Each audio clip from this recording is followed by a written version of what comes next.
A family photo from 1895 looks perfectly normal. But when they magnify the girl's neck, they discover a pendant dated 1623. Impossible. 3 days after this photo, little Esperanza mysteriously drowned. What deadly secret was hidden in that ancient jewel? A family photo from 1895 looks normal. But when they look closer at the girl, they find something that should not be there. Carmen Rodriguez works as a historian. She studies old photos from the 1800s. She climbs the creaky stairs to an old attic. The house belongs to the Mendoza family. Elena Mendoza is 78 years old. She wants to catalog all the old things before selling the house. Her family has lived here for more than 100 years. My great-great-grandmother loved taking pictures, Elena says as she opens dusty old trunks. She had one of the best photo studios on Sierra Street. It was amazing for a woman to do this in 1895. Carmen looks at each old photo carefully. Elena hands her a special one. It sits in a fancy silver frame. The photo shows a rich family standing in their courtyard. There is a man with a mustache wearing a fancy coat. A woman wears a tight dress with a long skirt. 2 boys wear short pants. In the middle stands a girl about 8 years old. She wears a white lace dress. "This is my family in 1895, Elena says sadly. My great-grandfather, Francisco Mendoza, his wife Isabel, my great-uncles Andre and Miguel, and little Esperanza. Carmen holds the photo near the window. The natural light helps her see better. The photo is very clear for that time. It looks as good as photos from the best studios in Madrid or Barcelona.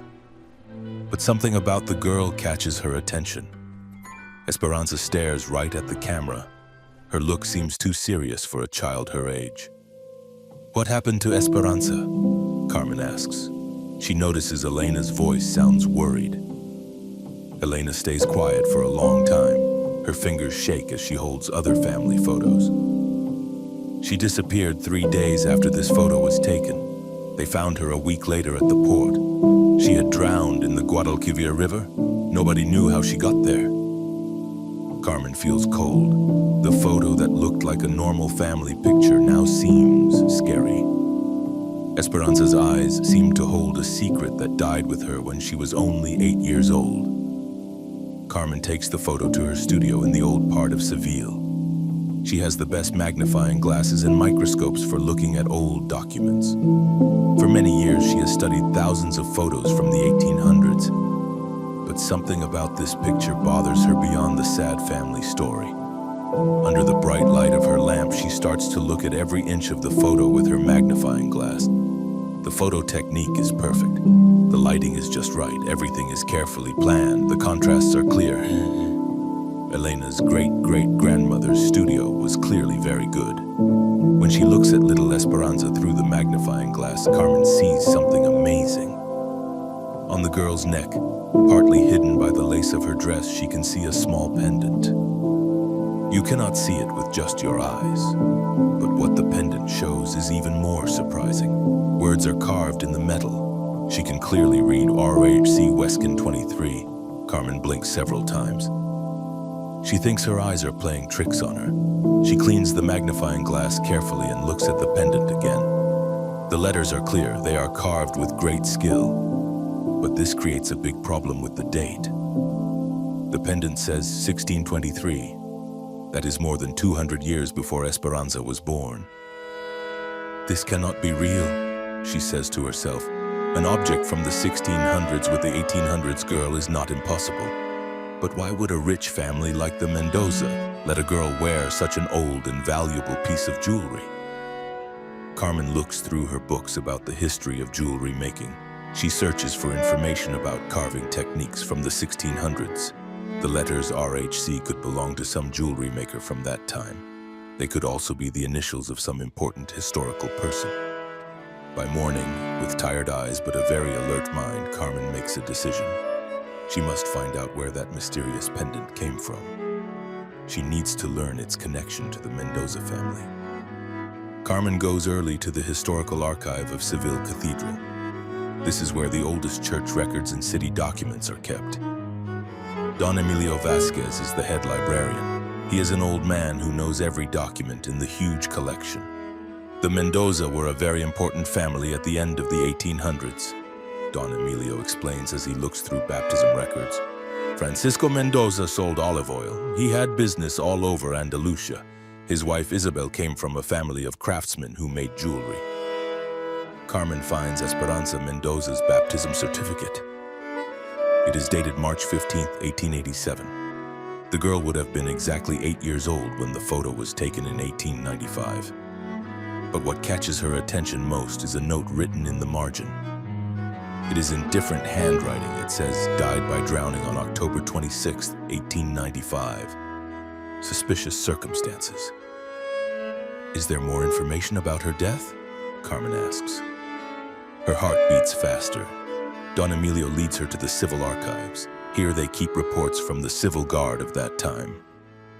Among the yellow documents, they find the official report on Esperanza Mendoza's death. The report says the girl was found at the river port of Seville.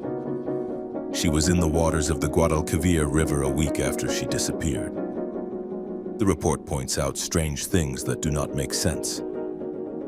Esperanza could swim very well, according to family members. The place where they found her was very far from her house on the other side of the city. The most disturbing part of the report is a note from the investigator.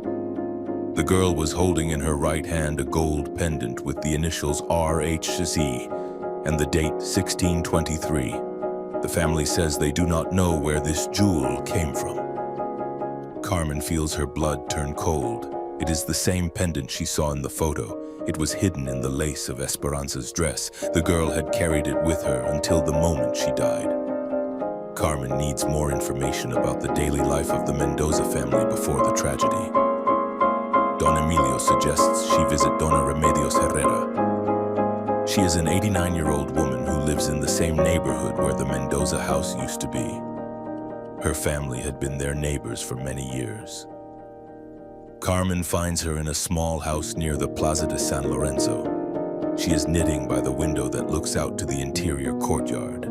Her eyes are tired with age, but they shine with intelligence when Carmen shows her the photo. "Dear God," Dona Remedios says when she sees the picture.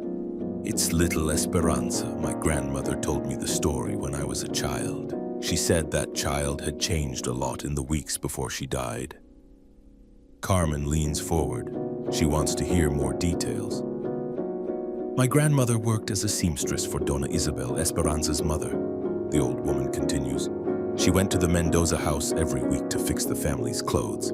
She said the girl had started asking strange questions about the history of the house."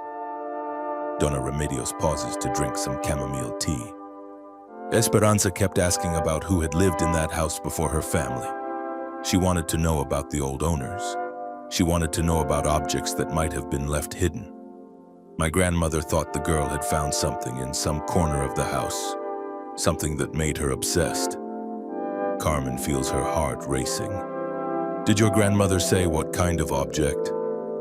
"She said the girl was always carrying something hidden around her neck under her dresses. When my grandmother asked her what it was, Esperanza would only say it was a very important secret. She said someday everyone would know." The old woman's words confirm Carmen's suspicions.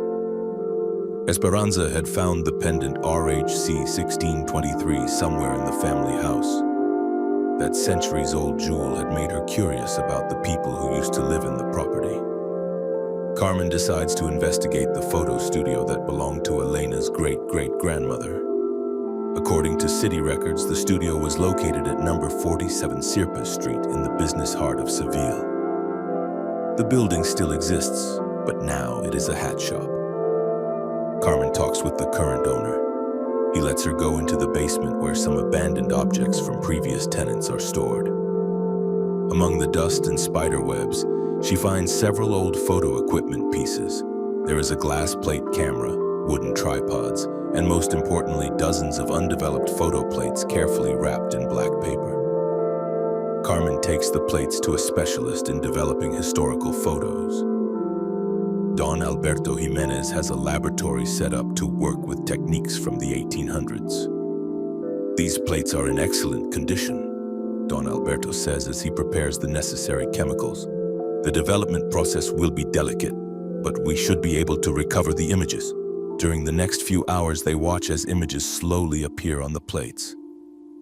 Most show typical family portraits of that time. There are successful merchants, ladies of high society, and children dressed for special occasions. But one of the developed plates gives them a shock. The image shows the inside of an old house, probably from the 1500s. It has furniture and decorations from that era. In the center of the room is a table with various objects. There are documents, jewelry, and sitting prominently, a pendant identical to the one Esperanza wore in the family photo. "This is extraordinary," Don Alberto whispers. "This plate seems to have been taken as an inventory of an old house. Look at the date carved on the edge of the plate. It says 1894. Carmen examines the plate with a magnifying glass. Next to the pendant is a partially visible document. The initials RHC are clearly readable. What appears to be a will or legal document from the 1600s is also there. For the first time since she began the investigation, Carmen feels she is getting closer to a real answer. She is finding out where the mysterious pendant came from and its connection to Esperanza's death. Carmen heads to the Municipal Archive of Seville. She is determined to find more information about the history of the house, where the Mendoza family lived. Property records show that the house was built on the foundations of a 1600s mansion. It had belonged to the Herrera de la Cruz family. The librarian Dona Pilar helps her find documents about the former owners. What they discover completely changes Carmen's understanding of the case. Don Rodrigo Herrera de la Cruz had been an extremely successful spice merchant. He lived on that property between 1590 and 1643. Records show he had accumulated considerable fortune through trade with the Indies, but he died without direct heirs after a plague epidemic took his entire family. Most interesting is Don Rodrigo's will. It was dated shortly before his death. The document says he had hidden his riches in a safe place inside the family house. He had left clues to find them in the form of jewelry engraved with his initials and the date the hiding place was created, 1623. According to this will, Carmen reads aloud, Don Rodrigo created 3 identical pendants with the initials RHCE 1623. Each contained a different clue to locate his treasure. Dona Pilar finds more related documents. After Don Rodrigo's death, the property had passed through several owners during the 1600s and 1700s. Finally, it was acquired by the Mendoza family in 1820. During all those years, no owner had managed to find the legendary treasure of Herrera de la Cruz. Carmen understands that Esperanza had found one of the 3 pendants. She probably discovered it during her games in some hidden corner of the house. The girl, with the innocence of her 8 years, had not understood the true value of her find, but her curiosity had led her to investigate the former people who lived in her home. The question that now troubles Carmen is, who else knew about Esperanza's discovery? Carmen returns to Elena Mendoza's house with a theory she needs to verify. If her suspicions are correct, Esperanza's death had not been an accident. It was a murder caused by greed. Elena welcomes her with curiosity. She wants to know the results of the investigation. Elena, I need you to tell me everything you know about the people who worked in your family house in 1895, Carmen says. She shows her the documents she has found. Elena goes to an antique desk and takes out a carved wooden box. My great-grandmother kept all the important family documents here, she explains.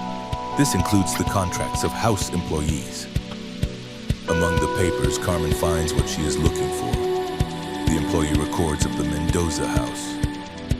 During 1895, there was a cook, 2 maids, a gardener, and a trusted administrator named Mauricio Vega. He handled the family's business when Francisco Mendoza traveled. What can you tell me about this Mauricio Vega? Carmen asks, pointing to the name in the documents. Elena frowns as if trying to remember family stories. My great-grandmother always said that after Esperanza's death, Mauricio disappeared overnight. He took a considerable amount of money from the family businesses. My great-grandfather could never find him. Carmen feels the puzzle pieces beginning to fit together. When exactly did Mauricio disappear? According to family records, it was 2 days after Esperanza's funeral. My great-grandmother always suspected there was some connection, but could never prove it. Carmen examines Mauricio Vega's documents more carefully. According to his work history, he had previously worked for other wealthy families in Seville. Curiously, several of those families had reported thefts of valuable objects after his departure. Elena, I think Mauricio Vega knew about the legend of Herrera de la Cruz's treasure. When he saw that Esperanza had found the pendant, he understood that the girl could lead him to the complete treasure. Elena's eyes filled with tears. Are you saying that I think Mauricio tried to get information from Esperanza about where she had found the pendant. When the girl couldn't or wouldn't tell him, he murdered her to silence her. Then he searched the house, looking for more clues. Carmen feels she needs more evidence before presenting her conclusions to Elena. She returns to visit Donna Remedios, taking with her all the documents she has gathered about Mauricio Vega. The elderly woman carefully examines Mauricio's photograph that Carmen found among the employee documents. My God, Donna Remedios says after a long silence. This man, my grandmother spoke to me about him. Carmen leans forward expectantly. My grandmother told me that in the days before Esperanza's death, she had seen this man lurking around the Mendoza courtyard when the family was not at home. She thought it was strange because trusted employees normally didn't act so sneakily. Donna Remedios pauses as if it is hard for her to continue with the memory. But there's something more. The day Esperanza disappeared, my grandmother saw this man leave the Mendoza house carrying a large sack. It was very late at night and he was heading toward the port. Carmen feels her skin crawl. Did your grandmother report this to the authorities? She tried, but Mauricio Vega had influential contacts in the city. He was known for doing business with corrupt officials.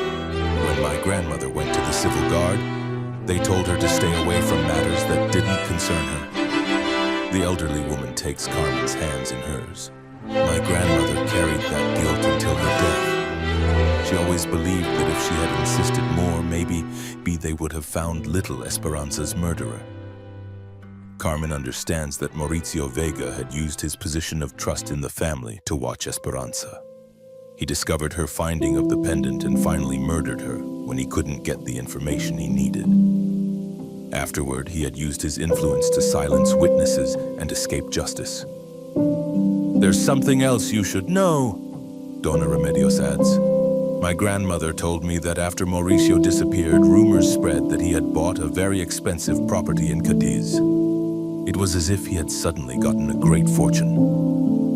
Carmen returns to her studio that night with her mind full of all the puzzle pieces.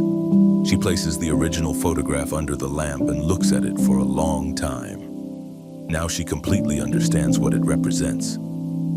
The camera had captured the last moment of Esperanza Mendoza's innocence. The pendant RHC 1623, visible only under magnification, was evidence of a discovery that had sealed the girl's fate. Without knowing it, Esperanza had found one of the 3 keys to a centuries-old treasure. That chance discovery had made her a victim of a greedy man's evil. Carmen carefully writes her conclusions in her research journal. The death of Esperanza Mendoza on October 26, 1895 was not an accident. It was a planned murder committed by Mauricio Vega, the family's administrator. Esperanza had found one of the 3 pendants left by Rodrigo Herrera de la Cruz as clues to locate his treasure hidden since 1623. Mauricio, aware of the treasure legend through his work with wealthy families in Seville, recognized the value of the girl's find. When his attempts to get information failed, he murdered Esperanza and transported her body to the port to make it look like an accidental drowning. The family photograph taken 3 days before her death preserves evidence of the pendant that motivated the crime. The exceptional quality of the photographic technique used allowed capturing details that would have gone unnoticed with less sophisticated equipment. Carmen closes her journal and looks at the photograph once more. In Esperanza's eyes, she no longer sees supernatural mystery. Instead, she sees the innocence of a girl who had played with forces she didn't understand. She was a victim of human greed and the corruption of her era. The photograph had preserved for all time not only the image of a successful 1800s family, it also held the silent evidence of an injustice that had remained hidden for more than a century. Carmen decides to share her discovery with Elena Mendoza. The elderly woman deserves to know the truth about what happened to her great-aunt Esperanza more than a century ago, however painful it might be. They meet in the same attic where the entire investigation had begun. Carmen carefully explains every detail of her findings. She shows her the documents, testimonies, and evidence she has gathered. Elena listens in silence with tears running down her wrinkled cheeks. "At least now we know the truth," she finally whispers. "Esperanza didn't die by accident. She was the victim of a criminal who never paid for his crimes." Carmen nods, taking the elderly woman's hands in hers. "Your family can finally close this chapter with the truth. Esperanza deserves to be remembered not as a victim of a tragic accident, but as an innocent girl who was murdered by the greed of a ruthless man." Elena looks at the photograph one last time before carefully storing it in its silver frame. "What do you plan to do with this information?" she asks. Carmen has thought much about that question. "I think this story should be preserved and shared, although we can no longer bring justice to Mauricio Vega. We can honor Esperanza's memory and expose the corruption that allowed her murderer to escape." Months later, Carmen publishes a detailed article about the case in the Journal of Andalusian Criminal Historical Studies. The article not only reveals the truth about Esperanza Mendoza's death, it also exposes the corruption networks that existed in 1800 Seville, allowing influential criminals to escape justice. The 1895 photograph becomes a symbol of injustices, silenced by power and corruption. The evidence of a crime had been hidden in plain sight around the neck of an 8-year-old girl, concealed among innocent lace. A 1800s camera had captured evidence of a crime that had remained unpunished for more than 100 years. Elena Mendoza keeps the photograph in her home. It is no longer a disturbing mystery, but a reminder that truth, however late it may arrive, always finds a way to emerge.